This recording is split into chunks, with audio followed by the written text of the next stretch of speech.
Hello friends, ज्ञान classes academy में आप सभी साथियों का स्वागत है। डीएलएड तृतीय सेमेस्टर राजन सीरीज समावेशी शिक्षा विषय के अतिलिखित प्रश्न को कंप्लीट करेंगे आज। बहुविकल्पी हमने कंप्लीट करा दिया है राजन सीरीज का, अगर नहीं देखे हैं तो देख लीजिएगा। बहुविकल्पी और अतिलिखित ऐसे प्रश्न हैं जो स्किप नहीं करना चाहिए आपको। पूरा विस्तार से एक एक शब्द को समझते हुए चलना है। इन्हीं दोनों से क्लियर हो जाता है कि बच्चे पास होंगे या फेल होंगे।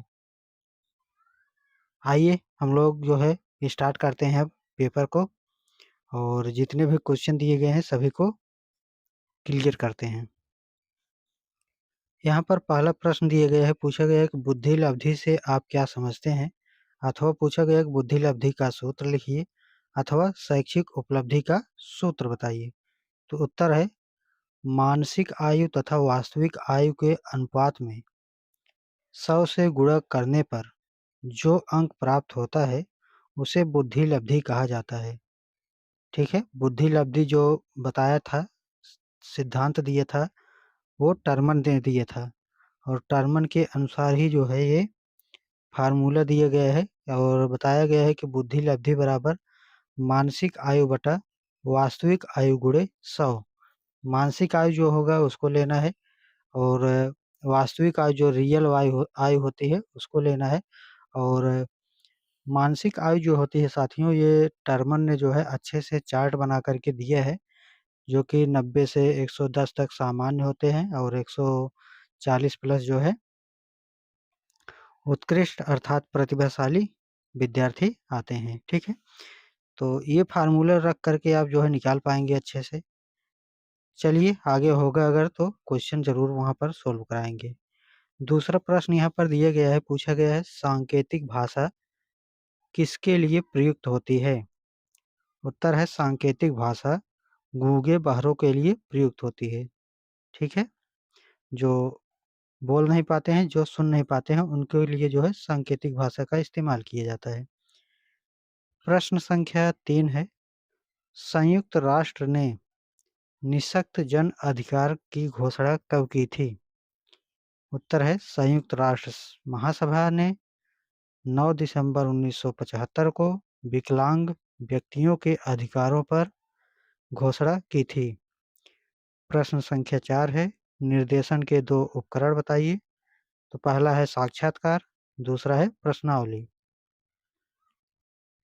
प्रश्न संख्या 5 है, पूछा गया है कि एएमडी का पूरा नाम लिखिए। तो उत्तर है एडवांस माइक्रो डिवाइसेस। प्रश्न संख्या 6 है, सृजनात्मकता के प्रमुख तत्व बताइए। उत्तर है पहला मौलिकता, प्रवाह क्षमता, लचीलापन, विस्तार की क्षमता, पुनः परिभाषीकरण, समस्या की अनुभूति। आगे देखेंगे। प्रश्न संख्या 7 है, अपवंचन से आप क्या समझते हैं। ठीक, तो उत्तर है अपवंचन का सामान्य अर्थ है किसी को आवश्यक संसाधनों, सुविधाओं या अवसरों से वंचित या दूर रखना है। अपवंचन का मतलब है कि जैसे कोई समूह में कोई कार्य हो रहा, आपको अलग कर दिए गए। ठीक है, जो लाभ लेना है वो लाभ नहीं मिल पाया। यहाँ पर शिक्षा की बात हो रही है, तो विद्यालय में सभी बच्चों को जो है जो सुविधाएं मिल रही है, बच्चों को न मिलना, उनको अवसर से दूर कर देना, तो अपवंचन है। जैसे शिक्षा है, शिक्षा लेना सबका अधिकार है, किसी बच्चों को उससे दूर कर दीजिए शिक्षा से, तो वो क्या हो गया, वो वंचित रह गया, शिक्षा से दूर हो गया। तो वही है। ठीक है, अपने मन से लिखना है समझ करके। आइए आगे देखते हैं। प्रश्न संख्या 8 है, पूछा गया शैक्षिक समावेशन से क्या तात्पर्य है। उत्तर, शैक्षिक समावेशन का अर्थ एक ऐसी शिक्षा प्रणाली से है जिसमें सामान्य बच्चों के साथ-साथ दिव्यांग, विशिष्ट आवश्यकता वाले और विभिन्न सामाजिक आर्थिक पृष्ठभूमि के बच्चों को एक ही कक्षा में एक साथ पढ़ाया जाता है? समावेशन का मतलब ही होता है साथियों कि सभी बच्चों को, शैक्षिक है तो शैक्षिक से जोड़ के लेके लिखिएगा कि सभी बच्चों को एक साथ बैठा करके पढ़ाना, एक ही कक्षा में पढ़ाना, भले ही उनकी बौद्धिक क्षमता अलग-अलग हो, शारीरिक क्षमता अलग-अलग हो, उनको उसके अनुरूप जो है सुविधाएँ देना और एक ही क्लास में पढ़ाना, ठीक है? उसको शैक्षिक समावेशन कहेंगे। चाहे कोई आर्थिक आधार पर कितना ही गरीब हो, कोई आर्थिक आधार पर कितना ही ज़्यादा सक्षम हो, दोनों को जो है एक ही जगह पर उसको शिक्षा देना है, ठीक है? एक ही कमरे में। तो ये होती है जो है अगला जो क्वेश्चन दिए गए हैं, क्वेश्चन संख्या 9 है और पूछा गया है कि विश्व मानसिक स्वास्थ्य दिवस कब मनाया जाता है? तो उत्तर है विश्व मानसिक स्वास्थ्य दिवस हर साल 10 अक्टूबर को मनाया जाता है। प्रश्न संख्या 10 है डीएसएम का पूरा नाम बताइए। तो उत्तर है डीएसएम का पूरा नाम diagnostic and statistical manual of mental disorder है। प्रश्न संख्या 11 मनोविज्ञान शाला उत्तर प्रदेश में कब और कहाँ स्थापित की गई? तो ये 1947 में इलाहाबाद में ये स्थापित की गई है, ठीक है? मनोविज्ञान शाला। अगला है प्रश्न संख्या 12 पर्यवेक्षण एवं निरीक्षण में अंतर बताइए। तो उत्तर है पर्यवेक्षण में केवल गुणवत्ता पर ध्यान दिया जाता है, जबकि निरीक्षण में गुण एवं दोषों दोनों को इंगित किया जाता है, ठीक है? आगे प्रश्न संख्या 13 है पिछड़ापन मापने की इकाई क्या होती है? तो हमने बताया था कि जो है टर्मन ने बुद्धि लब्धि का एक चार्ट दिया था, उस चार्ट में पिछड़ेपन का जो है आता है, तो यहाँ पर जो है बुद्धि लब्धि से आप पता लगा सकते हैं कौन पिछड़ापन बालक है, ठीक है? कौन मूर्ख मूर्ख बालक है, कौन सामान्य बालक है, कौन उत्कृष्ट बालक है, ठीक है? प्रतिभाशाली बालक कौन है? तो ये सभी आप चार्ट में देख पाएंगे, ठीक है? अगला जो क्वेश्चन दिया गया है क्वेश्चन संख्या 14 है पर्यवेक्षण के कोई दो प्रकार लिखिए। तो पहला है निरंकुश या सत्तावादी पर्यवेक्षण, दूसरा है लोकतांत्रिक या सहभागी। तो दो प्रकार के पर्यवेक्षण हो गए। अगला जो है प्रश्न संख्या 15 दिए गए है हॉलिंगवर्थ की एक पुस्तक का नाम लिखिए। ट्री इन द ट्रेल, तो ये जो है पुस्तक का नाम है। चलिए आगे बढ़ते हैं साथियों और आपसे रिक्वेस्ट है वीडियो को लाइक शेयर सब्सक्राइब कर दीजिएगा। बोलना भूल गए क्योंकि आप लोगों को बोलना पड़ता है, आप लोग स्वयं से कर दिए करें ताकि मुझे बोलना ना पड़े, ठीक है? और मैं अपना काम अच्छे से करूं, बीच में डिस्टर्बेंस हो जाता है, आपको भी पता है। तो चलिए कर दीजिएगा। आइए हम लोग आगे बढ़ते हैं प्रश्न संख्या 16 पर। पूछा गया कि राष्ट्रीय न्यास अधिनियम का वर्ष बताइए। तो राष्ट्रीय न्यास अधिनियम का वर्ष 1999 ईस्वी है। प्रश्न संख्या 17 राज्य सरकार प्रतिवर्ष निःशक्त बच्चों को कितनी धनराशि देती है? तो राज्य सरकार प्रतिवर्ष निःशक्त बच्चों को 600 रुपए की धनराशि देती है। प्रश्न संख्या 18 है बुद्धि परीक्षण के जनक कौन है? तो उत्तर है बुद्धि परीक्षण के जनक बिने हैं, ठीक?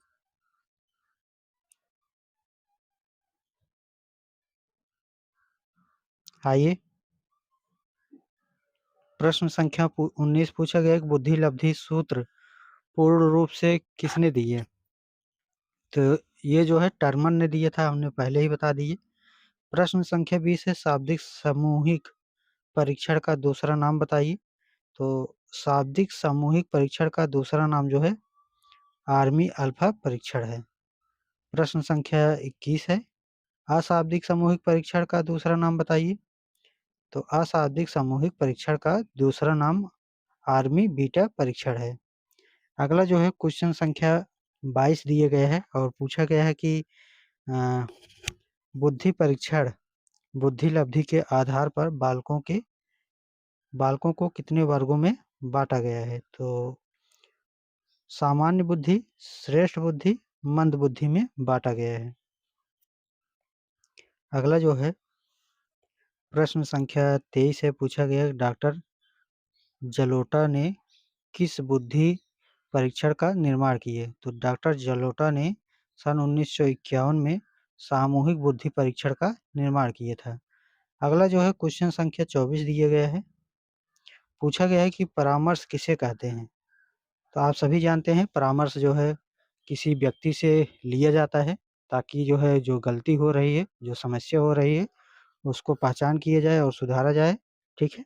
तो उत्तर हो जाएगा किसी व्यक्तिगत समस्याओं एवं कठिनाइयों को दूर करने के लिए दी जाने वाली सहायता, सलाह, मार्गदर्शन को परामर्श कहते हैं। जैसे मान लीजिए आपके किसी को जो है शारीरिक में कोई समस्या आ गई, डॉक्टर के पास जाएँगे तो आप बताएँगे, तो डॉक्टर आपको परामर्श देगा कि इस प्रकार से करना है, इस प्रकार से नहीं करना है, ठीक है? तो इसी प्रकार से बच्चों को जो है देखना है कि बच्चों को कोई सवाल पूछ रहा है, कोई भी पूछ रहा है तो क्या समस्या आ रही, क्यों आ रही है, ठीक है? और कौन-कौन से तरीके हैं इसको बताया जा सकता है। प्रश्न संख्या 25 पूछा गया है कि अल्फ्रेड बिने ने पहला बुद्धि परीक्षण कब किया था? तो ये जो है 1915 ईस्वी में अल्फ्रेड बिने ने पहला बुद्धि परीक्षण किया था। अगला जो क्वेश्चन दिया गया है, क्वेश्चन संख्या है 26 और पूछा गया है कि परामर्श की 2 विधियों के नाम बताइए या नाम लिखिए। तो उत्तर हो जाएगा परामर्श की 2 विधियाँ निम्नलिखित हैं। पहला है निर्देशात्मक परामर्श, दूसरा है अनिर्देशात्मक परामर्श। आइए अगला जो है क्वेश्चन संख्या 27 है। समावेशी शिक्षा का क्या अर्थ है? तो समावेशी शिक्षा से तात्पर्य है कि छात्रों को सार्थक शिक्षा अनुकूलतम पर्यावरण में उपलब्ध कराई जाए। मतलब कि समावेशी शिक्षा का क्या मतलब होती है? सबको साथ लेकर के पढ़ाना और सरल तरीके से पढ़ाना, नई-नई विधियों से पढ़ाना ताकि बच्चे जो है समझ पाएँ। इस यही तो है। तो यहाँ पर क्या लिखा है कि समावेशी शिक्षा से तात्पर्य है कि छात्रों को सार्थक शिक्षा अनुकूलतम पर्यावरण में उपलब्ध कराई जाए, जिससे वे अपने जीवन को सफल बना सकें। इसमें योग्यता, शारीरिक अक्षमता, भाषा, संस्कृति, पारिवारिक पृष्ठभूमि एवं उम्र किसी प्रकार के अवरोधन उत्पन्न न कर सके। ठीक है? चलिए आगे देखते हैं क्वेश्चन संख्या 28 देखिएगा। टीएलएम से आप क्या समझते हैं? तो उत्तर है टीएलएम वह सामग्री है जिसके द्वारा शिक्षण को सरल, सुगम और आकर्षक बनाया जाता है। शिक्षक बच्चों को पढ़ाते समय जिन सामग्रियों का प्रयोग करता है, वह शिक्षण अधिगम सामग्री कहते हैं। ठीक है? अगला जो है प्रश्न संख्या 29 पूछा गया है कि अपवंचित बालक पिछड़े बालक से कैसे भिन्न है? ठीक है? तो अपवंचित बालक अपनी मौलिक आवश्यकताओं की पूर्ति करने में सक्षम नहीं होते। ठीक है?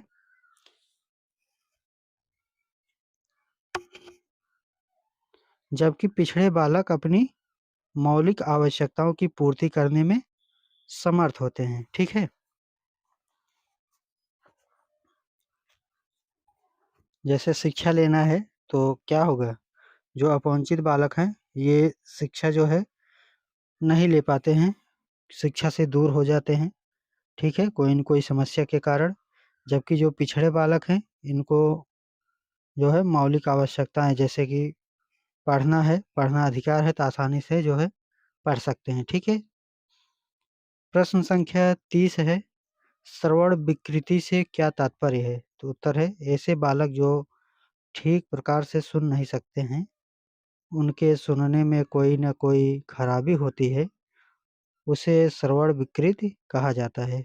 आगे देखते हैं, अगला है प्रश्न संख्या 31 पूछा गया है कि डाइट की स्थापना के 2 उद्देश्य बताइए। तो उत्तर है पहला शिक्षण अधिगम सामग्री का विकास करना, दूसरा है औपचारिक और अनौपचारिक शिक्षा के बीच की दूरी घटाकर इनमें एकात्मकता स्थापित करना।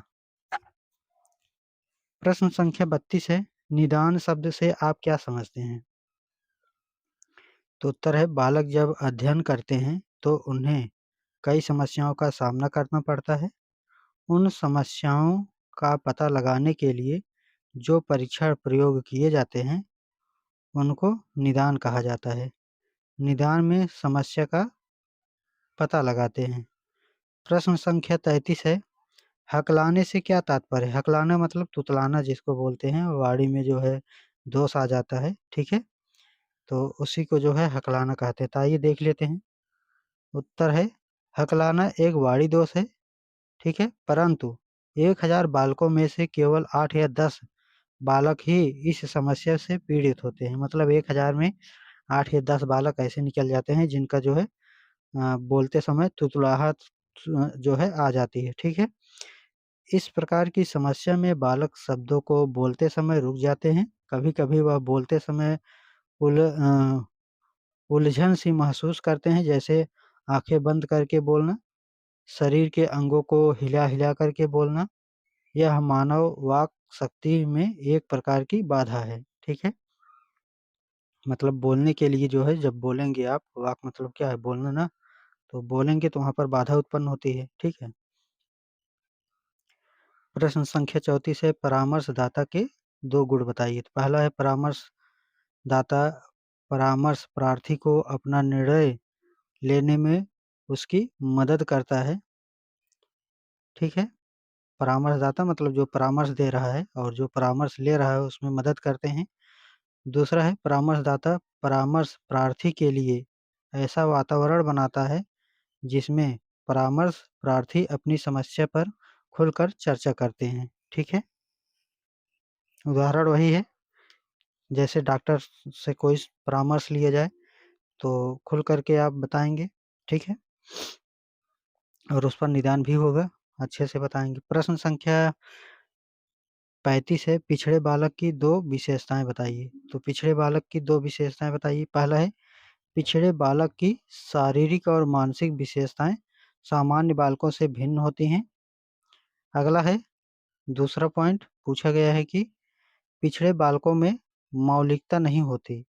उनके सोचने, विचारने तथा तर्क करने के तरीके भिन्न होते हैं। अगला है प्रश्न संख्या 36 और पूछा गया है कि शारीरिक दक्षता से क्या तात्पर्य है? तो उत्तर है, शारीरिक फिटनेस को कार्य और आराम की गतिविधियों को दक्षता और प्रभावी ढंग से करने, स्वस्थ होने, कम गतिज बीमारियों की प्रतिरोधक शक्ति तथा आकस्मिक स्थितियों का सामना करने की क्षमता का मानदंड माना जाता है। प्रश्न संख्या 37 पूछा गया है, डाइट के कोई 2 विभागों के नाम लिखिए। तो 2 विभाग कौन-कौन से हैं? पहला है प्रशासनिक शाखा विभाग, दूसरा है योजना एवं प्रबंधन। चलिए अगला जो है क्वेश्चन लेते हैं, प्रश्न संख्या 38 और पूछा गया है, पर्यवेक्षण के कोई 2 प्रकार लिखिए। तो पर्यवेक्षण का पहला प्रकार है निरंकुश या सत्तावादी पर्यवेक्षण, दूसरा है लोकतांत्रिक पर्यवेक्षण, ठीक है? प्रश्न संख्या 39 से पूछा गया है कि बुद्धि लब्धि के संदर्भ में वास्तविक आयु क्या है? तो उत्तर है, किसी व्यक्ति की बुद्धि लब्धि मानसिक आयु बटा वास्तविक आयु गुणे 100 के सूत्र द्वारा दिया जाता है। यह सूत्र जर्मन मनोवैज्ञानिक विलियम स्टर्नबर्ग द्वारा 1912 में दिया गया है। तो यहाँ पर जो वास्तविक आयु पूछा गया है साथियों, ये जो व्यक्ति की रियल आयु होती है, जो एज होती है, उसी को जो है वास्तविक आयु कहते हैं, ठीक है? और यहाँ पर जो मानसिक आयु होती है, ये जो है चार्ट में देख कर के आप बता सकते हैं। जैसे कि 140 से प्लस अगर आता है, इस सूत्र में रखेंगे, ठीक है? तो अगर 140 से प्लस आता है तो प्रतिभाशाली बालक है, 90 से 110 आता है तो सामान्य बालक हैं, ठीक है? आइए, ये रिपीट हो रहा है क्या? 1 मिनट रुकिएगा, 1 मिनट रुक जाइएगा थोड़ा-सा। 39 के बाद 31 कहाँ से आ गया? ठीक है? ये 34 है, 30, 30 के बाद 31, ठीक है? 39, इसके बाद इसको छोड़ते हैं, ठीक है? और 40 यहाँ से देखते हैं। तो यहाँ से देखते हैं साथियों, पूछा गया है कि प्रश्न संख्या 40 परामर्श में सहयोग देने वाली संस्थाओं के नाम बताइए। तो उत्तर है जिला चिकित्सालय, डाइट, समुदाय एवं विद्यालय की सहयोगी समितियां, सरकारी एवं गैर सरकारी संगठन, ग्राम शिक्षा समिति। प्रश्न संख्या 41 है निर्देशन का अर्थ स्पष्ट कीजिए। तो उत्तर है निर्देशन एक व्यक्तिगत कार्य है जिसके द्वारा छात्रों को उनकी समस्याओं का समाधान करने हेतु प्रेरित किया जाता है। निर्देशक समस्याओं का समाधान स्वयं नहीं करता है, वरन ऐसी विधियां बताता है जिनका प्रयोग करके बालक उन समस्याओं को स्वयं सुलझा सकता है। ठीक है। निर्देशन का मतलब होता है साथियों की समस्याओं को पकड़ना कि आखिर समस्या कहाँ आ रही है। जैसे कोई बालक है, उसको देखा जाए कि किस सब्जेक्ट में कहाँ-कहाँ किस टॉपिक पर समझ में नहीं आया है, उसको जो है पता करने के लिए जो है निर्देशन का प्रयोग किया जाता है। ठीक है।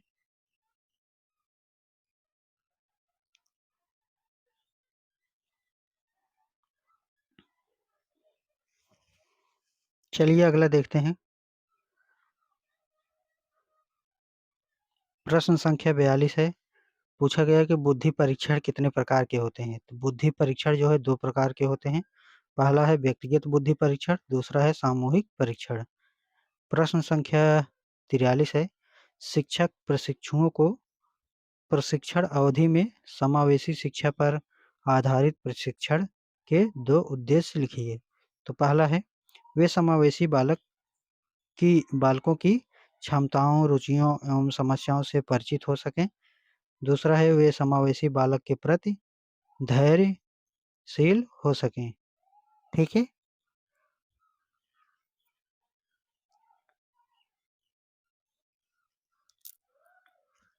आगे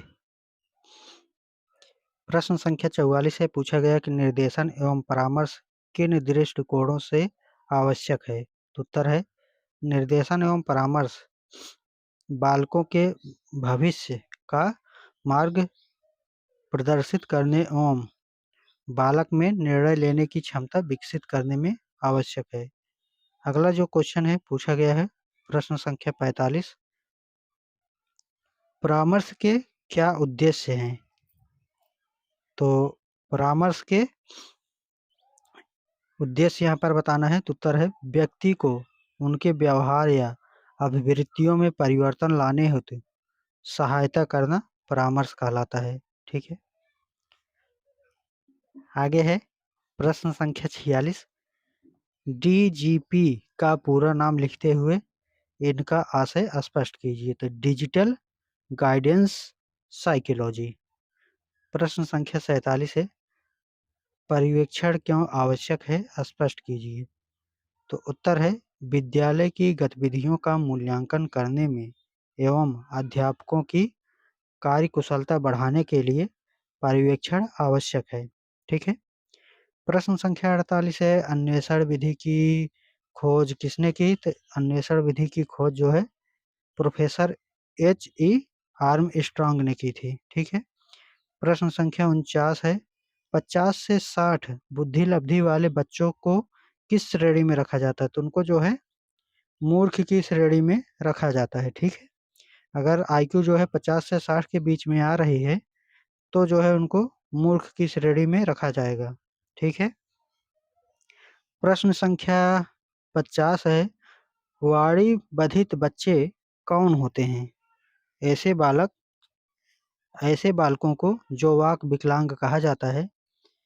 जैसे हकलाना हो गया, तुतलाना हो गया, धीरे-धीरे जो है अटक करके बोलना, नाक से सुर से बोलना इत्यादि जो है इसे वाणी दोष कहते हैं। ठीक है। अगला है प्रश्न संख्या 51 और यहाँ पर पूछा गया है कि श्रवण विकलांगता के कितने प्रकार के होते हैं। श्रवण विकलांगता तो 4 प्रकार के होते हैं। ठीक है। अगला जो है क्वेश्चन है समावेशी शिक्षा के अंतर्गत किस प्रकार के बच्चे आते हैं। तो समावेशी शिक्षा के अंतर्गत शारीरिक अक्षमता, मानसिक अयोग्यता, भावनात्मक एवं व्यवहारिक विकारों, बौद्धिक विभिन्नता वाले बच्चे आते हैं। ठीक है। अगला जो क्वेश्चन है, क्वेश्चन संख्या 53, पूछा गया है कि सामान्य बच्चों में कौन-कौन सी मानसिक विभिन्नताएं होती हैं? तो मंद गति से सीखने वाले, बुद्धि लब्धि का निम्न स्तर, ध्यान केंद्रण की समस्या, सृजन क्षमता की कमी। अगला है प्रश्न संख्या 54, सामान्य बच्चे की 2 विशेषताएं बताइए। तो पहला है बुद्धि सामान्य होती है, वह शारीरिक एवं मानसिक रूप से परिपक्व होते हैं। उनको जो है सामान्य बुद्धि वाले बच्चे के अंतर्गत रखा जाएगा। ठीक है। अगला है प्रश्न संख्या 55, पूछा गया है कि पिछड़े बच्चों से आपका क्या तात्पर्य है? मतलब जो बच्चे पिछड़ चुके हैं उनसे, उनको लेकर के अपना मतलब मत व्यक्त कीजिए यहाँ पर। तो उत्तर है जो अपने कार्य में अपने सामान्य साथियों से पीछे रहते हैं, वे पिछड़े पिछड़े बच्चे कहलाते हैं। ठीक है। आइए अगला है प्रश्न संख्या 56, बच्चे की वास्तविक आयु की गणना से संबंधित सूत्र लिखिए। तो सूत्र होता है वास्तविक आयु बराबर मानसिक आयु बटा बुद्धि लब्धि गुणे 100। ठीक है। और बुद्धि लब्धि इधर करेंगे तो ये जो है इधर आ जाएगा। ठीक है। इसको आप इधर करिए या इधर करिए। ठीक। चलिए अगला जो है क्वेश्चन पूछा गया है प्रश्न संख्या 57, आंशिक रूप से शारीरिक अक्षम बच्चे के सभी प्रकार लिखिए। तो आंशिक रूप से शारीरिक अक्षम बालक निम्नलिखित प्रकार के होते हैं, जैसे दृष्टि बाधित, वाणी बाधित, श्रवण बाधित, अस्थि बाधित। ठीक है। तो ये जो है आंशिक रूप से शारीरिक अक्षम बच्चे हैं। ठीक है। प्रश्न संख्या 58 पूछा गया है कि वंचन का अर्थ क्या है? तो वंचन जीवन की वह ऋणात्मक स्थिति है जो मानव क्षमताओं के विकास में बाधक होते हैं, किसी चीज से रहित। प्रश्न संख्या 59 है, समस्यात्मक व्यवहार के कौन-कौन से कारक कारण हैं? तो समस्यात्मक व्यवहार के निम्नलिखित कारण होते हैं, जैसे आनुवांशिक कारण, जैसे कि आनुवांशिक कारण में आ जाएगा बुद्धि दुर्बलता, विरासत में मिले दुर्व्यसन। ठीक है। अगला है शारीरिक कारण, जैसे कि बहरापन हो गया, अंधापन हो गया, गंजापन हो गया, कम दिखाई देना हो गया, ऊंचा सुनना हो गया। तो ये शारीरिक जो है कारण है जिससे समस्यात्मक व्यवहार हो जाती है। ठीक है। संवेगात्मक कारण है, जैसे कि बिस्तर गीला करना, चिड़चिड़ापन, अंगूठा चूसना बड़े होने के बाद भी। ठीक है। सामाजिक कारण, जैसे कि निम्न सामाजिक आर्थिक स्थिति, उचित देखरेख का अभाव, माता पिता के मध्य टूटते संबंध, बड़े सदस्यों की बुरी आदतें। तो ये सभी जो हैं समस्यात्मक व्यवहार हैं। अगला जो है प्रश्न संख्या 60 है और यहाँ पर पूछा गया है कि सामाजिक निर्देशन से आप क्या समझते हैं? तो उत्तर है सामाजिक निर्देशन का अर्थ है सामाजिक परिपक्वता, अच्छी आदतें, पक्षपात को दूर करना और अच्छे मूल्यों को सीखना। अगला है प्रश्न संख्या 61, छात्रों को निर्देशन प्रदान करने वाली 2 विधियों के नाम लिखिए अथवा निर्देशन प्रदान करने की विधियाँ बताइए। अच्छा, ऊपर से तो नहीं जा रहा है जो बता रहे हैं, थोड़ा-सा भी अगर कहीं दिक्कत हो तो बता दीजिएगा, मैं दोबारा लेकर के आऊँगा। ठीक है? जो भी कठिन यहाँ पर वर्ड दिए गए हैं उसको सरल कर दूँगा मैं, एक ही वीडियो में सब कुछ। कठिन शब्द को पता चल जाएगा, उसका अर्थ बता देंगे तो सब कुछ जो है पकड़ लोगे। ठीक है? तो बताइएगा, जो भी कहीं भी समस्या है अगर समझ में आ रही है तो अच्छी बात है। ठीक है? वैसे तो आ रहा होगा, जहाँ पर ज़्यादा कठिन है मैं सरल कर रहा हूँ। ठीक है? तो यहाँ पर देखिएगा क्वेश्चन संख्या 61 में, छात्रों को निर्देशन प्रदान करने वाली 2 विधियों के नाम लिखिए अथवा निर्देशन प्रदान करने की विधियाँ बताइए। तो निर्देशन प्रदान करने वाली 5 विधियाँ हैं, कौन-कौन सी? व्यक्तिगत तालिका सेवा, सूचना सेवा, परामर्श सेवा, स्थापन सेवा, अनुवर्तन सेवा। प्रश्न संख्या 62 है, प्रतिभाशाली बच्चे किन्हें कहते हैं? तो प्रतिभाशाली बालकों की बुद्धि सामान्य बालकों से अधिक होती है। मनोवैज्ञानिकों के अनुसार जिनकी बुद्धि लब्धि 140 से अधिक होती है। अगला है प्रश्न संख्या 63। पूछा गया है कि बुद्धि लब्धि किसे कहते हैं? सोदाहरण से स्पष्ट कीजिए। तो उत्तर हो जाएगा कि बुद्धि लब्धि बालक अथवा व्यक्ति की सामान्य योग्यता के विकास की गति बताती है। कोल व ब्रुस के अनुसार बुद्धि लब्धि यह बताती है कि बालक की मानसिक योग्यता में किस गति से विकास हो रहा है। जैसे किसी बालक की मानसिक आयु 10 वर्ष और वास्तविक आयु 8 वर्ष, तो उनकी बुद्धि लब्धि 125 है। ठीक है, 125 कहाँ से आया है? मानसिक आयु 10 हो जाएगा, वास्तविक आयु 8 हो जाएगा, गुणे 100 कर दीजिए। ठीक है, अब इसको 4 से काटेंगे तो 4 दूनी 8, ये 25 चौका 100, 25 हो जाएगा। ये 2 से काटेंगे तो 2 पचे 10, 25 पंजे 125, तो ये जो है 125 उत्तर आ जाएगा। ठीक है, तो इसका जो है राइट आंसर क्या हो जाएगा? 125। ठीक है, आइए आगे देखते हैं। अगला जो क्वेश्चन है, क्वेश्चन संख्या 64, 63 का हो गया ना, 63 का था, 64 बताइएगा। समावेशी शिक्षा सामान्य शिक्षा से किस प्रकार भिन्न है? तो समावेशी शिक्षा शारीरिक, मानसिक या प्रतिभाशाली तथा विशिष्ट गुणों से युक्त विभिन्न बालकों पर अपनाई जाती है, लेकिन यह शिक्षा सामान्य बालकों को शिक्षण नहीं देती। समावेशी शिक्षा सामान्य बालकों की शिक्षा से सर्वथा अलग है। इस शिक्षा में ऐसे घटक को शामिल किया जाता है जो सामान्य बालकों के कार्यक्रमों के साथ-साथ विशिष्ट भी होते हैं। ठीक है?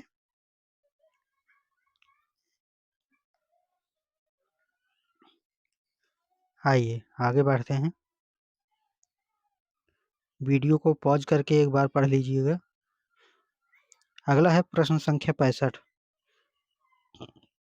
निर्देशन के 2 प्रमुख उद्देश्य लिखिए। तो उत्तर है पहला, स्कूल में समायोजन में सहायता करना निर्देश का मुख्य उद्देश्य होता है। दूसरा पॉइंट है, छात्रों में उनकी रुचियों के अनुरूप विषयों का चयन करने में सहायता देता है। प्रश्न संख्या 66 है, परामर्श का अर्थ स्पष्ट कीजिए। ठीक है, परामर्श हो गया, निर्देशन हो गया, यही जो है घूम फिर करके यही सब आएंगे कुछ वर्ड। ठीक है, तो उसी से रिलेटेड सब कुछ पूछा जाएगा। उत्तर है, डॉक्टर जुयाल के अनुसार परामर्श एक प्रकार की राय देना है जहां व्यक्ति स्वयं निर्णय लेने में सक्षम नहीं होता। प्रश्न संख्या 67 है, पूछा गया कि निर्देशन एवं परामर्श में 2 प्रमुख अंतर लिखिए। तो उत्तर हो जाएगा, निर्देशन एवं परामर्श में 2 प्रमुख अंतर इस प्रकार हैं। पहला है, निर्देशन सामूहिक एवं व्यक्तिगत दोनों प्रकार का हो सकता है, जबकि परामर्श एक समय में एक ही व्यक्ति के लिए उपलब्ध होता है। दूसरा है, निर्देशन में व्यक्ति को समस्या समाधान के योग्य बनाया जाता है, जबकि परामर्श के माध्यम से व्यक्ति को आत्मनिर्देशन के लिए सक्षम बनाया जाता है। अगला जो है क्वेश्चन संख्या पूछा गया है 68, और इसमें पूछा गया कि मध्यम रूप से दृष्टिबाधित व्यक्ति के नेत्रों के देखने की क्षमता कितनी होती है? तो उत्तर है, मध्यम रूप से दृष्टिबाधित व्यक्ति के नेत्रों के देखने की क्षमता 20/70 से 20/200 तक है। प्रश्न संख्या 69 है, अस्थिबाधित बच्चों की पहचान से संबंधित लक्षण लिखिए। कैसे जान पाएंगे कि अस्थिबाधित बच्चे हैं? तो उत्तर है, विकृत नितंब, पाँव फिरा, दैनिक क्रियाओं में समस्या आना, हाथ पैर या शरीर के किसी अंग का विकृत होना, मेरु रज्जु का वक्र होना। ठीक है, टेढ़ा मेढ़ा होना। मेरु रज्जु का मतलब जो रीढ़ की हड्डी है वो टेढ़ा मेढ़ा हो जाना।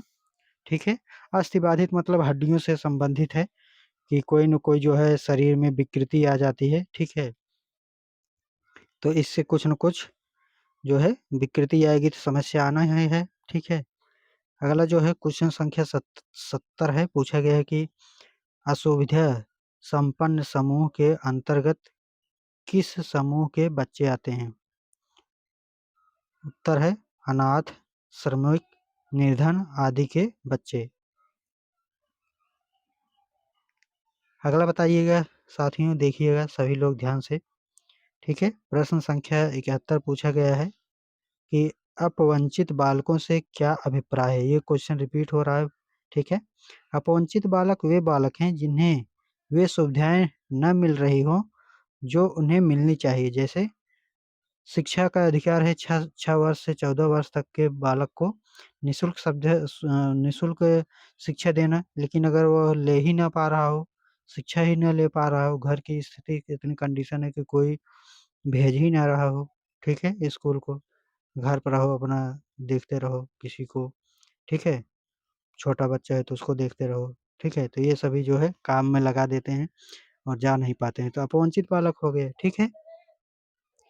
अथवा जो उनकी श्रेणी के अन्य साथियों को मिल रही है, जैसे उदाहरण में आर्थिक, सामाजिक, सांस्कृतिक सुविधाओं से वंचित बालक तथा भाषा, धर्म, जाति, क्षेत्र, वर्ग, लिंग के कारण अपवंचित छात्र इसी श्रेणी में आते हैं, ठीक है। पता लगा पैसे नहीं है फिर भी जो है छोड़ दिए, नहीं हो पाया, लेकिन पैसे की तो बात होती नहीं है, 6 से 14 वर्ष तक फ्री है, ठीक है, लेकिन उससे ऊपर तो लगेगा ना। इसके बाद धर्म हो गया, जाति हो गई, भेदभाव के कारण आपने छोड़ दिए तो अपवंचित हो गए, ठीक है, क्षेत्र के आधार पर होता है, तो ये सभी जो है अपवंचित बालक हो जाएंगे। प्रश्न संख्या 72 यहाँ पर दिए गए साथियों, और पूछा गया है प्रतिभाशाली बालकों की बुद्धि लब्धि कितनी होती है? तो मनोवैज्ञानिक के अनुसार जिनकी बुद्धि लब्धि 120 से अधिक होती है वे प्रतिभाशाली बालक कहलाते हैं।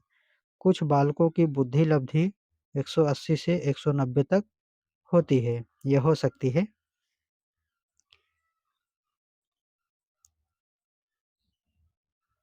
लेकिन जो टर्मन ने दिया है साथियों, प्रतिभाशाली बालकों की जो बुद्धि लब्धि होती है 140 से प्लस होती है, तो आपको यही लिखना है कि मनोवैज्ञानिक टर्मन के अनुसार प्रतिभाशाली बालकों की बुद्धि लब्धि आईक्यू 140 से अधिक होती है, इतना लिखना है, इसको हटाइए, ठीक है। लिखना हो तो लिख सकते हैं, लेकिन ये थोड़ा सा कम सही लग रहा है, इसको हटाइए। चलिए आगे देखते हैं। क्वेश्चन संख्या 73 है, पूछा गया है कि दृष्टि बाधित बालकों की शिक्षा किस प्रकार की होनी चाहिए? जो देख नहीं पाते हैं उसके लिए शिक्षा कैसे होनी चाहिए? तो ब्रेल लिपि के द्वारा होनी चाहिए, जो कि छू करके पहचान सकें, सुन करके पहचान सकें, क्योंकि देख नहीं पाते हैं तो सुन तो सकते हैं, ऑडियो के माध्यम से हो जाएगा। तो उत्तर है दृष्टिबाधित बालकों की शिक्षा का प्रमुख उद्देश्य होना चाहिए कि ये बालक दृष्टिबाधित होते हुए भी समाज में समुचित समायोजन स्थापित कर सकें। दृष्टिबाधितों के लिए लिखित अभिव्यक्ति के रूप में ब्रेल लिपि महान उपलब्धि है। 6 विभिन्न उभरे हुए बिंदु संकेत के रूप से यह लिपि मोटे कागज पर अंकित की जाती है। दोनों हाथों की अनामिका से अग्रभाग से बिंदु संकेतों को स्पर्श करके अक्षर संकेतों को जाना जाता है। अगला जो है क्वेश्चन संख्या 74 है, पूछा गया है कि धीमी गति से सीखने के कौन-कौन से कारण हैं? तो उत्तर है धीमी गति से सीखने के कारण हैं। पहला है इन बालकों की मानसिक योग्यता औसत से काफ़ी कम होती है। दूसरा है ऐसे बालक में विभिन्न मानसिक शक्तियों की भी न्यूनता होती है। ठीक है। अगला जो है क्वेश्चन है प्रश्न संख्या 75, अधिगम अक्षमता वाले बालकों के 2 प्रकार बताइए। पहला है डिस्लेक्सिया और दूसरा है डिसकैल्कुलिया। डिस्लेक्सिया जो है पढ़ने में विकार है, मतलब कि जब आप कोई भी पढ़ रहा है, पढ़ते समय जो है कोई शब्द लिखा है उसको ना पढ़ के दूसरा कोई पढ़ दे रहा है, ठीक है? तो उसको जो है डिस्लेक्सिया बोला जाता है। डिसकैल्कुलिया जो है कोई गिनती है, पहाड़ा है, कोई जोड़-घटाना, गुणा-भाग है, इसमें कोई गलती कर दे रहे हैं, ठीक है? देखते हुए भी तो वो जो है डिसकैल्कुलिया हो जाएगा। एक होता है डिसग्राफिया। डिसग्राफिया में क्या होता है साथियों, उसमें जो है लिखते समय जो है त्रुटियाँ हो जाती है, ठीक है? जान रहे हैं लिखना यही है, लेकिन फिर भी दूसरा कुछ लिख दिया जाता है, तब वहाँ पर डिस्ग्राफिया हो जाता है। तो चलिए अगला जो है क्वेश्चन संख्या 76 दिए गए है और पूछा गया है कि विद्यालय पर्यवेक्षण का क्षेत्र बताइए। तो उत्तर है विद्यालय पर्यवेक्षण क्षेत्र काफ़ी विस्तृत है। इसमें विद्यालय का प्रबंधन, भवन तथा कक्षों, संबंधित मानक, खेल का मैदान का आकार, छात्रों की संख्या एवं कोर्स के कटा है क्या थोड़ा-सा? पर्यवेक्षण का मतलब समझ सकते हैं साथियों कि विद्यालय पर्यवेक्षण जो होता है, वहाँ पर टहलना, विद्यालय की देख-रेख करना, ठीक है? प्रबंधन का भवन जो है कैसे है, कक्षा कैसे चल रही है वहाँ पर, पढ़ाई कैसे हो रही है, खेल के मैदान का आकार कैसे होगा, तो इन सभी की चीज़ों को देखना है और उसका निरीक्षण करना, पर्यवेक्षण करना है, पर्यवेक्षण करके उसमें सुधार लाना है, ठीक है? तो ये पर्यवेक्षण हो जाएगा। आगे जो है क्वेश्चन संख्या 68 है, पूछा गया है कि मध्यम रूप से दृष्टिबाधित व्यक्ति के नेत्रों के देखने की क्षमता कितनी होती है?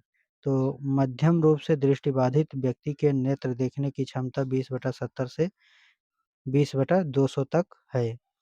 प्रश्न संख्या 69 है, अस्थिबाधित बच्चों की पहचान से संबंधित लक्षण लिखिए।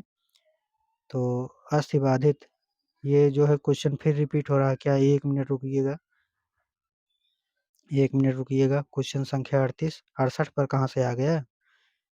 76 था ना, 77 पर चलेंगे, आइए। तो क्वेश्चन संख्या 77 है, ठीक है? क्वेश्चन संख्या 77 से हम लोग आगे बढ़ेंगे। चलिए बताइएगा, डाइट के कोई 2 उद्देश्य लिखिए। तो यहाँ पर उत्तर हो जाएगा, अनौपचारिक शिक्षा केंद्रों के अनुदेशकों एवं पर्यवेक्षक के लिए सेवापूर्ण प्रशिक्षण की व्यवस्था करना, ठीक है?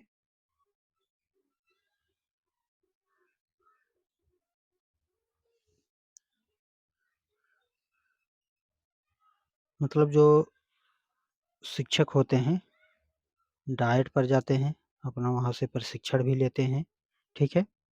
अनौपचारिक तरीक़ा से जो है वहाँ पर औपचारिक, अनौपचारिक तरीके से वहाँ पर जो है शिक्षा दी जाती है और वो आकर के जो है स्कूल कॉलेजों में पढ़ाते हैं।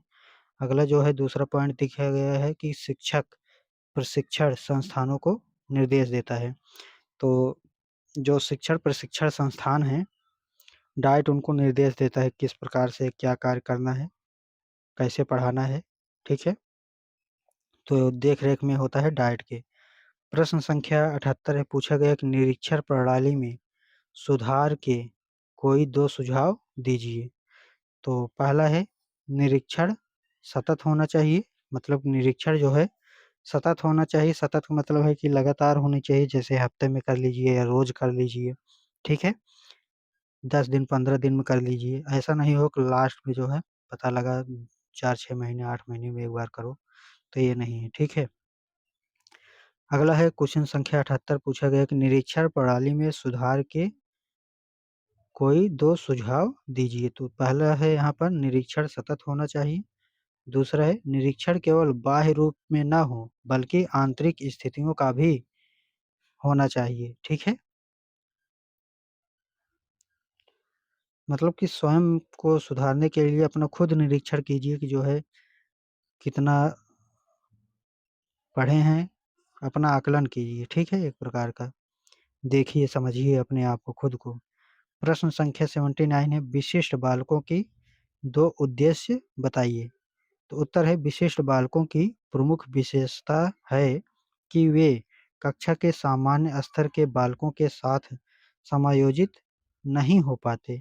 यह बालक प्रतिभावान भी होते हैं तथा मंदबुद्धि भी होते हैं। इसमें जो है प्रतिभावान मतलब प्रतिभाशाली जो बालक होते हैं वो भी आ जाएँगे, मंदबुद्धि के बालक हैं वो भी आ जाएँगे, विशिष्ट बालक में सब कुछ हर कोई बच्चा आ जाता है, ठीक है? कोई डिसेबिलिटी है उसको, वो भी जो है आ जाएगा। अगला जो है यहाँ पर विशिष्ट बालकों की निम्नलिखित जो है विशेषताएँ दी गई हैं आगे, जैसे विभिन्नता हो गया, विचलन हो गया, आयाम हो गया, नियमित शिक्षण हो गया। अगला है क्वेश्चन संख्या 80 और यहाँ पर पूछा गया है सृजनात्मक बालकों की पहचान हेतु किए जाने वाले किन्हीं 2 परीक्षणों का उल्लेख कीजिए। तो उत्तर हो जाएगा, ये परीक्षण 3 प्रकार के होते हैं। पहला है शाब्दिक, दूसरा है अशाब्दिक, तीसरा है शाब्दिक-अशाब्दिक या जिसको कहते हैं सामान्य सृजनात्मक परीक्षण, भाषा सृजनात्मक परीक्षण, गतिक सृजनात्मक परीक्षण, ठीक है? तो इसके अंतर्गत आएँगे, किसके अंतर्गत आएँगे? शाब्दिक, अशाब्दिक में। अगला है प्रश्न संख्या 81, शैक्षिक पिछड़ेपन के 2 प्रमुख कारण लिखिए। तो उत्तर है शैक्षिक पिछड़ेपन के 2 प्रमुख कारण। पहला है निम्न सामान्य बुद्धि, दूसरा है परिवार का वातावरण। प्रश्न संख्या 82 है, बाल अपराध रोकने हेतु 2 प्रमुख उपाय बताइए। तो उत्तर है घर, विद्यालय एवं समाज में बालक को आवश्यक सुविधाएं उपलब्ध करना, अपराधियों की संगत से दूर रखना, उनकी मूलभूत आवश्यकताओं की पूर्ति के साथ साधन जुटाना, बाल अपराध रोकने के लिए आवश्यक है। अभिभावकों को भी इस हेतु निर्देश दिए जा सकते हैं, ठीक है? अगला है क्वेश्चन संख्या 83 और पूछा गया है, दिख कम रहा होगा, ठीक है? मैं बोल दे रहा हूँ। निर्देशन का अर्थ स्पष्ट करते हुए परिभाषित कीजिए, ठीक है? तो उत्तर है निर्देशन एक व्यक्तिगत कार्य है, जिसके द्वारा छात्रों को उनकी समस्याओं का समाधान करने के लिए प्रेरित किया जाता है, ठीक है? बच्चे क्या है निर्देश दिया जाता है बच्चों को एक प्रकार का, मतलब बच्चे अपना स्वयं जो है समाधान करें, कोई समस्या आ रही है जिसमें निर्देशक समस्याओं का समाधान स्वयं नहीं करता, मतलब जो निर्देश देता है वह स्वयं नहीं करता है, वरन ऐसी विधियां बताता है जिनका प्रयोग करके बालक व्यक्ति इन समस्याओं को स्वयं सुलझा सकता है। जैसे मान लेते हैं कि कोई बालक है जिसको जोड़, घटाना, गुणा, भाग वाला सवाल दिए गए हैं एक में ही मिक्स करके, तो वहाँ पर बोर्डमास की नियम लगता है और नियम उसको पता नहीं है, तो सबसे पहले जोड़ दे रहा है, जो भी सामने मिल रहा है वही कर दे रहा है, तो उत्तर गलत हो जा रहा है। तो उसको निर्देश दे दिया जाता है या बता दिया जाता है बोर्डमास के नियम लगाओ और ये इस प्रकार से होता है। तो इस प्रकार से जब उसको बता दिया जाएगा तो वह वही प्रकार से लगाएगा, तो उत्तर आएगा, ठीक है? प्रश्न संख्या 84 यहाँ पर दिए गए हैं, पूछा गया है कि अपवंचन क्या है? ठीक है, हमने बता चुका है, ये क्वेश्चन भी रिपीट हो रहे हैं, तो आप सभी को पता हो चुका हो, नहीं अगर क्लियर हुआ होगा तो हो जाएगा 1 बार 2 बार में। आइए, उत्तर दिए गए हैं, अपवंचन वह स्थिति है जब कोई व्यक्ति अपनी न्यूनतम आवश्यकताओं की पूर्ति संभव दिखाई नहीं देती और वह जीवन की अनिवार्य आवश्यकताओं की पूर्ति में भी स्वयं को असमर्थ पाता है। जैसे हमने अभी उदाहरण लिया था 6 से 14 वर्ष के बच्चों को जो है क्या करना है, निःशुल्क शिक्षा देनी है, लेकिन कोई बालक है जो 6 से 14 वर्ष के अंतर्गत तो है लेकिन विद्यालय ही नहीं जा पा रहा है। घर की समस्या है और कोई उसी को उसी में बझा दे रहे हैं, अधिकार तो है लेकिन नहीं जाने दे रहे हैं, काम पे लेके चले जा रहे हैं अपने साथ में, तो नहीं पढ़ पा रहे हैं। तो ये तो अपवंचन हो गया ना, तो इन सभी को अपने भाषा में लिखना है वहाँ पर, ठीक है? प्रश्न संख्या 85 है, पूछा गया कि एक अध्यापक दृष्टिबाधित बच्चे की पहचान कैसे करेगा? तो उत्तर है दृष्टिबाधित बच्चे या तो अपनी दृष्टि खो चुके होते हैं या उनकी आँखों से लगातार पानी बहता है और वे अपनी आँखें बार-बार मलते हैं। इनकी आँखों में लालिमा होती है तथा आँखों का आकार अन्य बालकों से भिन्न होता है। इन लक्षणों के आधार पर दृष्टिबाधक बच्चे को अध्यापक पहचान सकता है, ठीक है? देख कर के पहचाना जा सकता है कौन दृष्टिबाधित है। जैसे कि मैं खुद अभी जो है जब टीचिंग कर रहा था, तो वहाँ पर एक बालक जो है बैठा तो पीछे था लेकिन दिखाई नहीं दे रहा था। तो मैं सवाल दिए, पीछे गए देख रहा हूँ तो नोट कर रहा था सब कुछ उल्टा-सीधे। मैं खड़ा था वहाँ पर देख रहा था, तो देखने के बाद जब पता लगा कि मुझे दिखाई नहीं दे रहा तो मैंने कहा चलो आगे, आगे बैठाया उसको। तो जो है सब कुछ सही लिखने लगा, ठीक है? तो ये समस्याएँ जो है आती हैं, तो शिक्षक जो है ध्यान देंगे तो आसानी से जो है जान पाएँगे। प्रश्न संख्या 86 है, समावेशी बालक किस प्रकार के होते हैं? तो उत्तर है समावेशी बालक वे बालक होते हैं जो या तो शारीरिक एवं मानसिक रूप से सामान्य बालकों से भिन्न होते हैं या प्रतिभाशाली होते हैं और औसत बालकों से अलग होते हैं। ठीक है?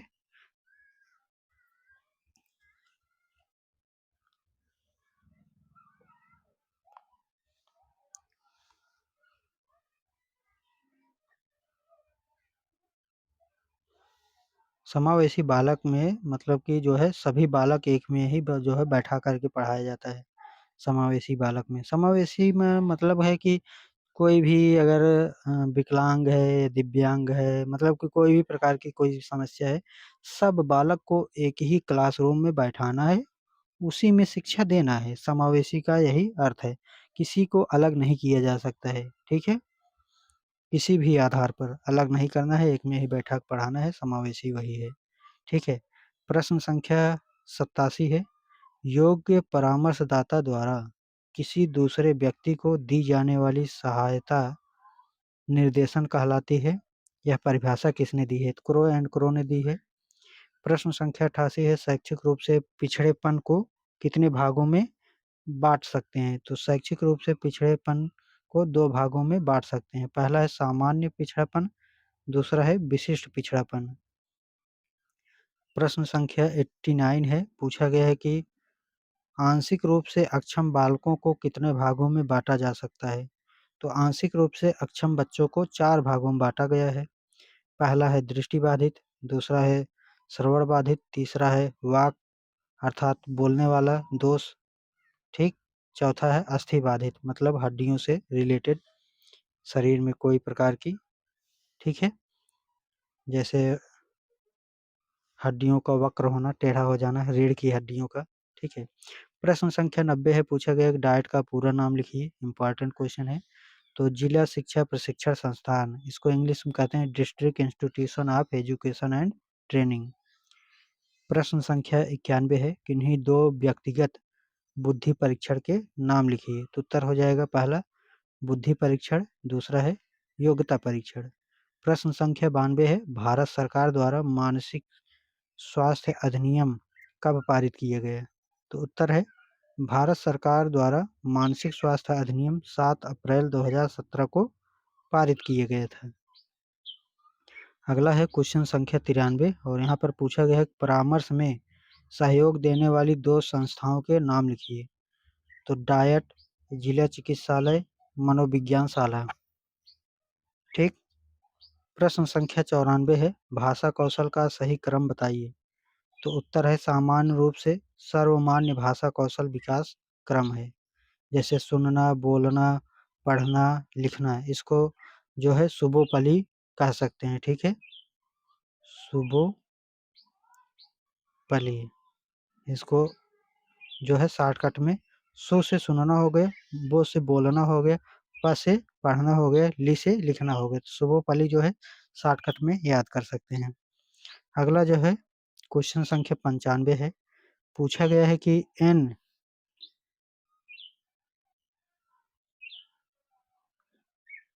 N in in launched curriculum for rapid learners पुस्तक के लेखक कौन है? तो लाता एस होलिंगवर्थ है। थोड़ा सा ये क्लियर कम हो रहा है साथियों, ठीक है? तो मैं बोल रहा हूँ, ध्यान दीजिएगा, बाकी हो सकता हो कि स्पष्ट ना दिखाई दे ये पेज। हमने भी ये सीरीज लेकर के नहीं आया, वहीं पर जो है दुकान पर ही कैप्चर किए था, ठीक है? 40-50 रुपए दे करके कैप्चर कर लिए था, तो उतना अच्छा आया नहीं है। अब कौन सीरीज खरीदेगा साथियों, पैसा तो आ नहीं रहा है, इनकम, ठीक है? तो इसलिए जो है अगली बार ज़रूर लाएँगे अगर आप सभी ने सपोर्ट किए। सपोर्ट का मतलब क्या है, वीडियो को दूसरे तक शेयर करना है, आप भी पढ़िए, दूसरे भी पढ़ें, तो जो है हो सकता हो थोड़ा बहुत इनकम आ जाए, ठीक है? तो इनकम आ जाएगा तो कम से कम सीरीज ये तो ले लेंगे ना आप सभी के लिए। चलिए आगे देखते हैं, नहीं तो ऐसे चलता रहेगा, धीरे-धीरे होता रहेगा सब कुछ मैनेज, ठीक है? प्रश्न संख्या 96 देखिएगा कि परामर्शदाता के 4 गुण बताइए। तो उत्तर है उपबोध्य की समस्याओं को समझकर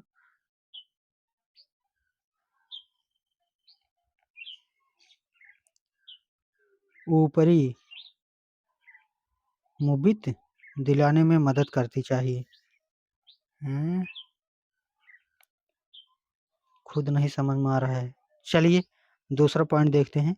उसे ऐसे 1 मिनट रुक दीजिएगा, छोटा करते हैं, समझ में आएगा। चलिए, उसे ऐसे उपाय बताने चाहिए जिससे उनकी शैक्षिक उपलब्धि में वृद्धि हो जाए। ठीक है, परामर्श के गुण बताया जा रहा है। ठीक है, तीसरा है अपने साथी छात्रों से उनके संबंध किस प्रकार अच्छे रहें, इस कार्य में परामर्शदाता से अच्छी सलाह लेनी चाहिए। चौथा है उनके व्यवहार में क्या वास्तव में कुछ कमियां हैं, इनका सही अभ्यास उन्हें कराना चाहिए। ठीक है, प्रश्न संख्या 97 दिए गए है। पूछा गया है कि समूह परामर्श से क्या तात्पर्य है। ठीक है, तो यहाँ पर समूह में परामर्श दिया जाएगा यही है। तो उत्तर है समूह परामर्श मनोचिकित्सा का एक रूप है। इनमें एक या अधिक परामर्शदाताओं के मार्गदर्शन में समान समस्याओं से जूझ रहे लोगों का एक समूह से समूह मिलता है, जिससे लोग अपनी समस्याओं पर चर्चा करते हैं और एक दूसरे से सीखते हैं। ठीक है, प्रश्न संख्या 98 है। छात्रों को निर्देशन प्रदान करने के लिए 2 विधियों के नाम लिखिए। तो अनुभवात्मक अधिगम, दूसरा है सहगामी अधिगम। अगला है प्रश्न संख्या 99 और पूछा गया है कि शैक्षिक बुद्धि लब्धि से आप क्या समझते हैं। ठीक है, तो उत्तर है शैक्षिक लब्धि का अर्थ है किसी छात्र की कालानुक्रमिक आयु और शैक्षिक योग्यता का अनुपात। इस अनुपात को 100 से गुणा किया जाता है। शैक्षिक लब्धि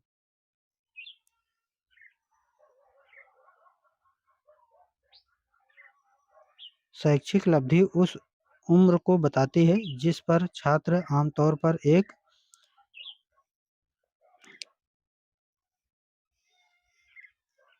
चलिए इसको छोड़ते हैं, देख लीजिएगा। ठीक है, क्वेश्चन संख्या यहाँ पर 100 पूछा गया है। प्रश्न मैं बता दे रहा हूँ, समझा दे रहा हूँ। ऐसे समस्यात्मक बालक किसे कहते हैं। यहाँ पर जो शैक्षिक लब्धि थी, इससे आप क्या समझते हैं। सबसे पहले क्वेश्चन संख्या 99 ले लेते हैं। तो शैक्षिक लब्धि जो साथियों है, ये शिक्षा के बुद्धि लब्धि से संबंधित है।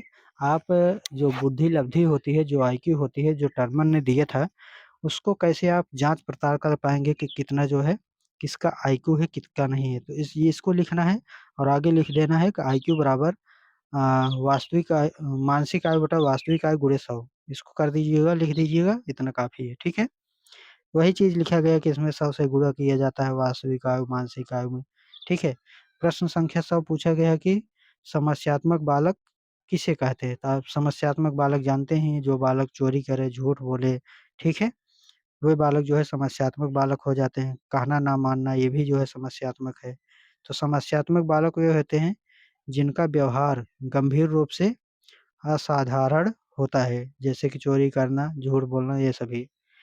प्रश्न संख्या 101 है विद्यालय निरीक्षण के प्रकार बताइए। तो विद्यालय निरीक्षण के प्रकार यहाँ पर देखना है।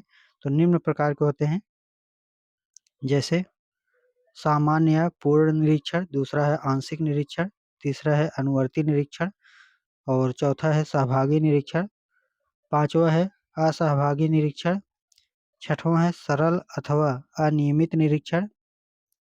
ठीक है, और व्यवस्थित अथवा नियमित निरीक्षण। अगला जो क्वेश्चन है प्रश्न संख्या 102 पूछा गया है कि बुद्धि लब्धि बालकों की बुद्धि लब्धि कितनी होती है। मंद बुद्धि लब्धि मंद बुद्धि बालकों की बुद्धि लब्धि कितनी होती है, ये पूछा गया है। ठीक है, तो ये जो है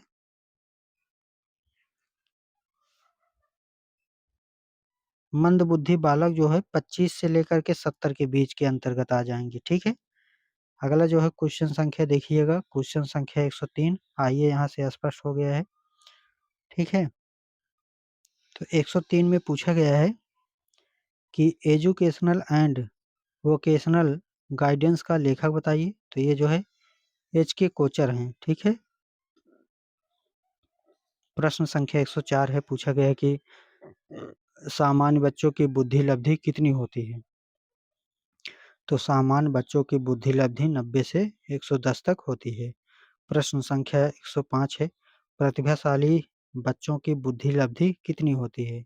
तो प्रतिभाशाली बच्चों की बुद्धि लब्धि 140 से अधिक होती है।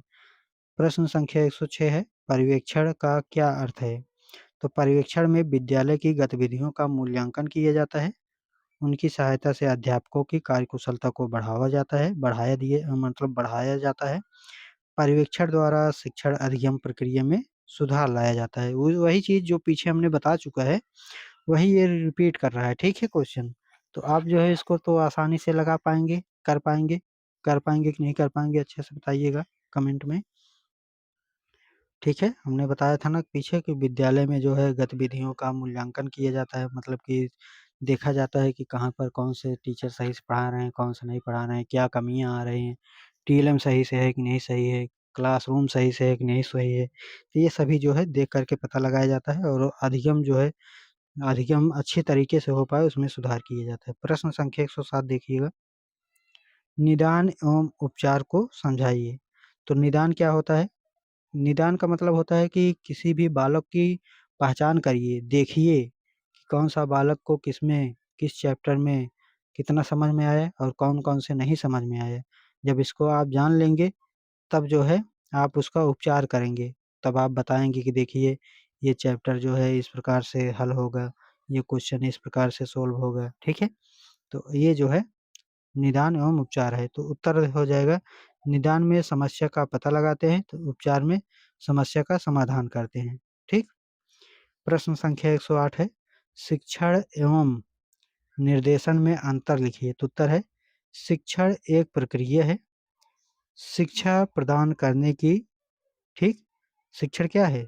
शिक्षण एक प्रक्रिया है शिक्षा प्रदान करने की। जैसे सूत्रों का प्रयोग करना, जैसे कि शिक्षण सूत्र विधियाँ हैं उसका प्रयोग करना, जबकि निर्देशन में एक मार्गदर्शन प्रदान किया जाता है। निर्देशन में मार्गदर्शन दिया जाता है कि आप इस प्रकार से करिएगा, इस प्रकार से सोल्व कीजिएगा, इस प्रकार से हल कीजिए। समस्याएँ क्या आ रही हैं उसकी पहचान करके जो है बता दिया जाता है। ठीक है? प्रश्न संख्या 109 है, शारीरिक विकलांग बालक कौन होते हैं?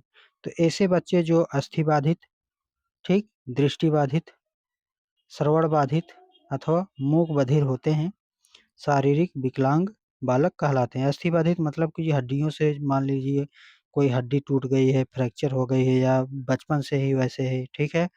चाहे वातावरण हो, चाहे वंशानुक्रम, दोनों में से कोई भी हो सकता है। प्रश्न संख्या 110 है, पूछा गया है कि अपंगता के 2 कारण बताइए। तो जन्मजात है और दुर्घटनावश है।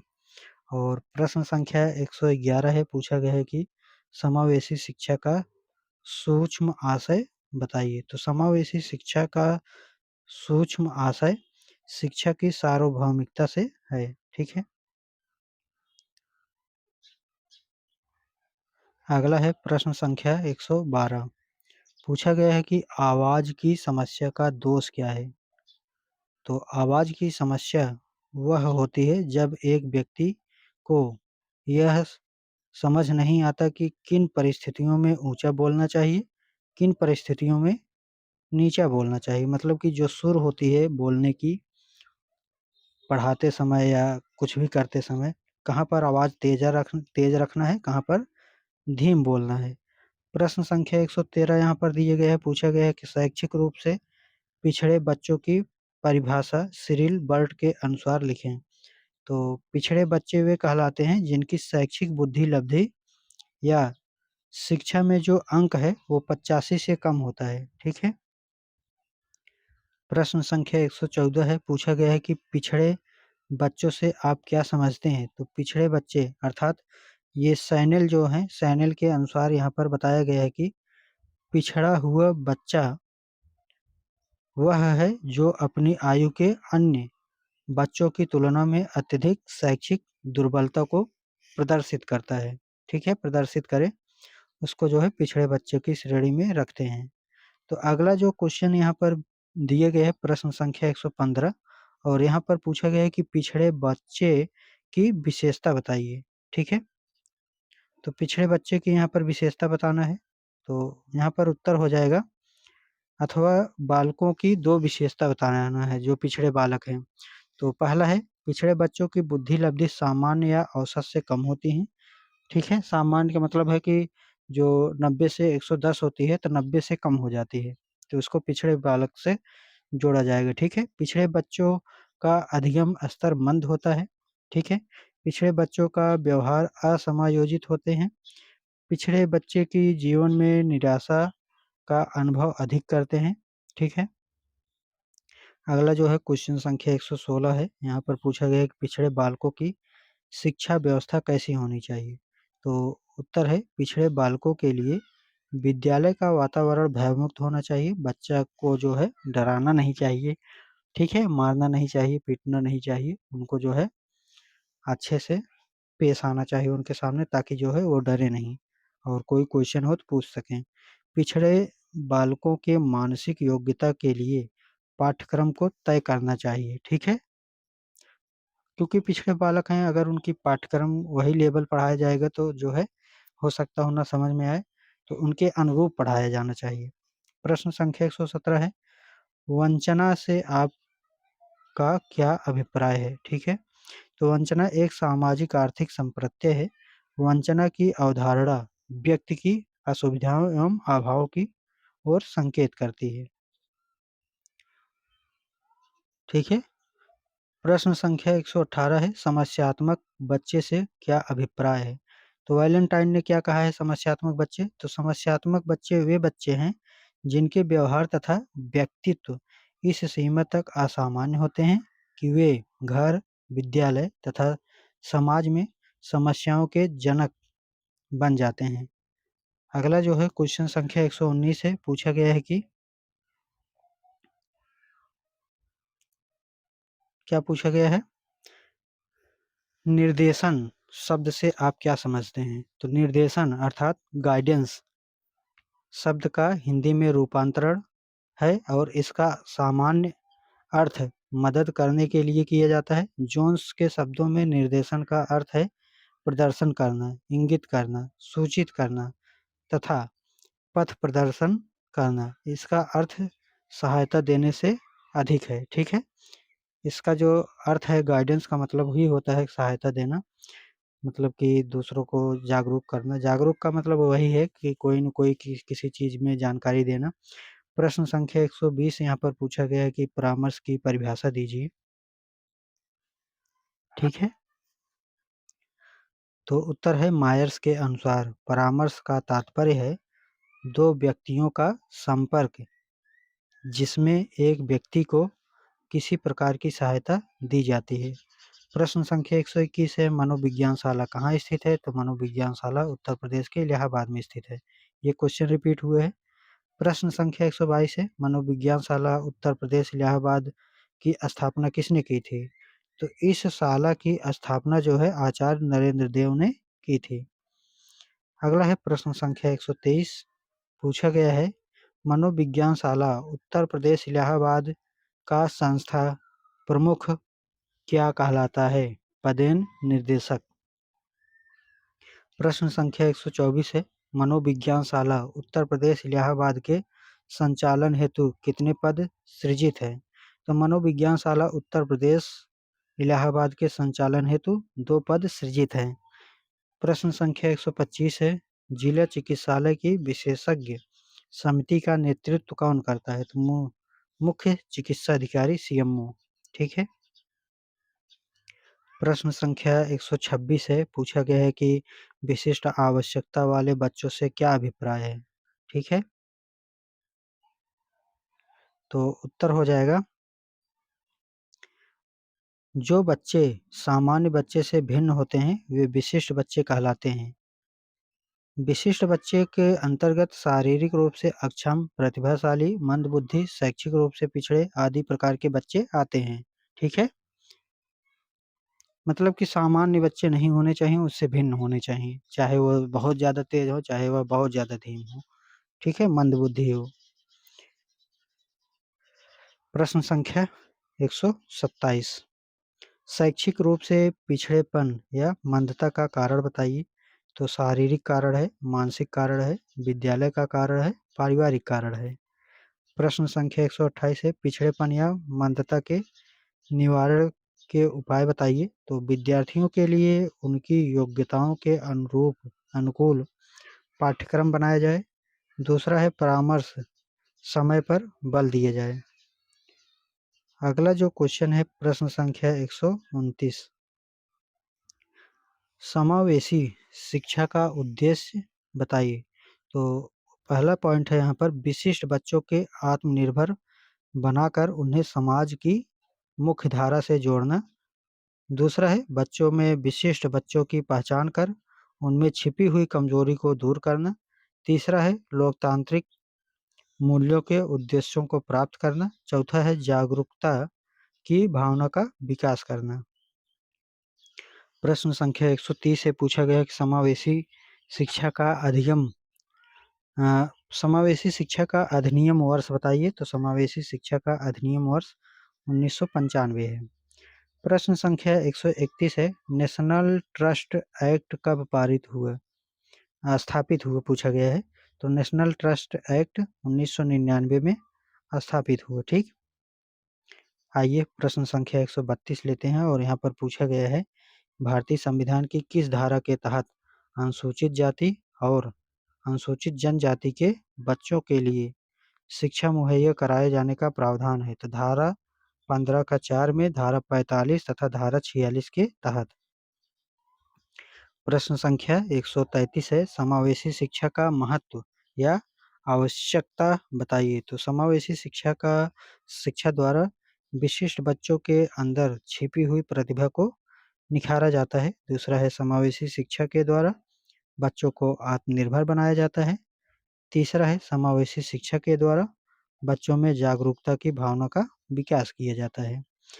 अगला जो क्वेश्चन दिए गए हैं साथियों, प्रश्न संख्या 134 है और पूछा गया है कि समावेशी शिक्षा तथा एकीकरण के सिद्धांत का संबंध बताइए। तो समावेशी शिक्षा तथा एकीकरण के सिद्धांत का संबंध कनाडा एवं अमेरिका से जुड़ा है। ठीक है, 134 के बाद 126। ठीक है, तो 134 के बाद 135 आएगा, यहाँ से आएगा। चलिए, तो 135 में देखिएगा, एडीएसएस का पूरा नाम बताइए, इसे किस वर्ष प्रारंभ किया गया है। तो एडीएसएस का पूरा नाम माध्यमिक स्तर पर निःशक्तजन समावेशी शिक्षा योजना है। इसका प्रारंभ 2009-10 में हुआ था। ठीक है, प्रश्न संख्या 136 है, निःशक्त व्यक्ति अधिनियम वर्ष बताइए। तो निःशक्त व्यक्ति अधिनियम का वर्ष सन 1995 ईस्वी है। ठीक है, कब है? तो 1995 ईस्वी है। प्रश्न संख्या 137 है, एकीकृत शिक्षा कब प्रारंभ हुई। तो एकीकृत शिक्षा जो है 1974 में प्रारंभ हुई थी। ठीक है, प्रश्न संख्या 138 है, एकीकृत शिक्षा परियोजना का प्रारंभ कब हुआ। तो एकीकृत शिक्षा परियोजना का प्रारंभ 1930 ईस्वी में हुआ था। प्रश्न संख्या 139 है, समन्वित शिक्षा कब प्रारंभ हुई। तो समन्वित शिक्षा जो है 2005 में प्रारंभ हुई थी। ठीक है, चलिए आगे बढ़ते हैं साथियों और प्रश्न संख्या 140 लेते हैं। पूछा गया है कि राष्ट्रीय विकलांग नीति कब आई। तो राष्ट्रीय विकलांग नीति 2006 में आई थी। प्रश्न संख्या 141 है, ईडीडीसी का पूरा नाम बताइए, इसका प्रारंभ कब हुआ था। तो समेकित शिक्षा व्यवस्था योजना, इसका प्रारंभ 1974 ईस्वी में हुआ था। प्रश्न संख्या 142 है, निःशक्त जन अधिनियम कब बना। यह अधिनियम सन 1995 ईस्वी में बना था। प्रश्न संख्या 143 है, एकीकृत शिक्षा क्या है। भारत में समावेशन प्रत्यय का आरंभ एकीकृत शिक्षा के रूप में हुआ। एकीकृत शिक्षा के माध्यम से दृष्टिबाधित बच्चों को सामान्य बच्चों के साथ पास के सामान्य विद्यालय में ही शिक्षा देने की योजना है। प्रश्न संख्या 144 है, पूछा गया है वाक दोष का अर्थ स्पष्ट कीजिए। तो उत्तर है, वाक दोष का वह दोष है जिसके अंतर्गत दोषपूर्ण उच्चारण, दोषपूर्ण स्वर, अटकना एवं हकलाना, देर से वारी, विकास आदि विकार आते हैं। प्रश्न संख्या 145 है, असुविधा संपन्न समूह के बच्चे कौन हैं? तो शारीरिक रूप से विकलांग, मानसिक रूप से विकलांग, अनुसूचित जाति के बच्चे, अनुसूचित जनजाति के बच्चे। प्रश्न संख्या 146 है, टी के ए मेनन के अनुसार शैक्षिक रूप से पिछड़े किसे कहते हैं? तो टी के ए मेनन के अनुसार भारतीय स्थिति में पिछड़ापन बालक वह है जो अपनी कक्षा की औसत आयु से 1 से अधिक वर्ष बड़ा हो। आगे है प्रश्न संख्या 147 और यहाँ पर दिए गए है निर्देशन कितने प्रकार का होता है? तो निर्देशन जो है 3 प्रकार का होता है। पहला है व्यक्तिगत निर्देशन, दूसरा है शैक्षिक निर्देशन, तीसरा है व्यावसायिक निर्देशन। प्रश्न संख्या 148 से पूछा गया है कि श्रवण विकलांग कितने प्रकार का होता है? तो पहला दिए गए हैं यहाँ पर चालकीय श्रवण दोष, दूसरा है संवेदनिक श्रवण दोष। प्रश्न संख्या 149 है, अन्वेषण विधि के खोजकर्ता कौन है? तो अन्वेषण विधि के खोजकर्ता प्रोफेसर आर्मस्ट्रांग हैं। प्रश्न संख्या 150 है, प्रोजेक्ट विधि के खोजकर्ता कौन है? तो प्रोजेक्ट विधि के खोजकर्ता जो है किलपैट्रिक हैं यहाँ पर। आइए आगे बढ़ते हैं और प्रश्न संख्या 151 लेते हैं, ठीक है। प्रश्न संख्या 151 में पूछा गया कि टीएटी का प्रयोग किस टेस्ट के लिए होता है? तो टीएटी का प्रयोग जो है व्यक्तित्व परीक्षण के लिए होता है। प्रश्न संख्या 152 है, 80 से 89 आईक्यू वाले बच्चे कैसे होते हैं? तो 80 से 89 आईक्यू वाले बच्चे मंदबुद्धि के होते हैं। प्रश्न संख्या 153 है, 70 से 89 आईक्यू वाले बच्चे कैसे होते हैं? तो 70 से 89 आईक्यू वाले बच्चे जो है तीक्ष्ण बुद्धि के होते हैं, ठीक है।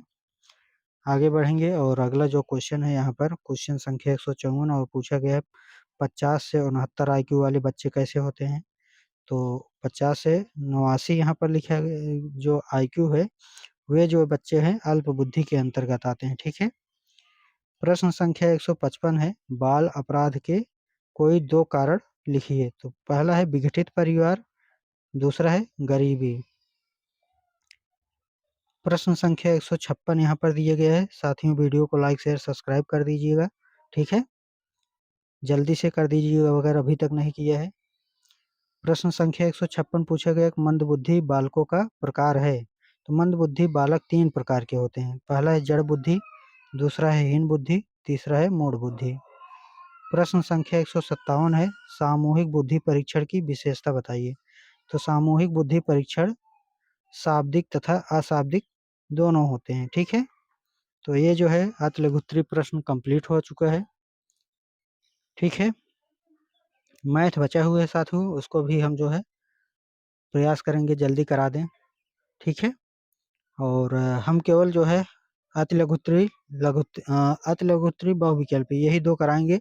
लघुत्तरी के लिए जो है प्रयास करेंगे उसका क्वेश्चन जो है लिखित में शार्ट करके लेकर के आएँ, क्योंकि मेरे पास भी वो उपलब्ध नहीं है। तो अगर आप सभी सेंड करना चाहें तो सेंड ज़रूर कर दीजिएगा। मैं व्हाट्सएप नंबर आप सभी को दे देता हूँ यहाँ पर। एक नंबर है मेरे पास जो कि है 73 47 82 74 73, ठीक है।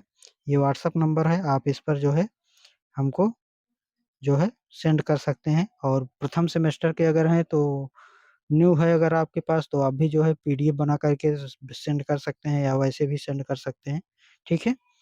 तो मिलते हैं नेक्स्ट वीडियो में। आप सभी के पास अगर और कोई जानकारी चाहिए तो व्हाट्सएप कर सकते हैं, ठीक है। ग्रुप का मिसयूज हो रहा था मैंने देखा, तो उसको जो है हमने हटा दिया है एक ग्रुप को। एक ग्रुप अभी बचा हुआ है जिसमें लगभग 350 प्लस बच्चे हैं, तो आप जुड़ सकते हैं उस पर।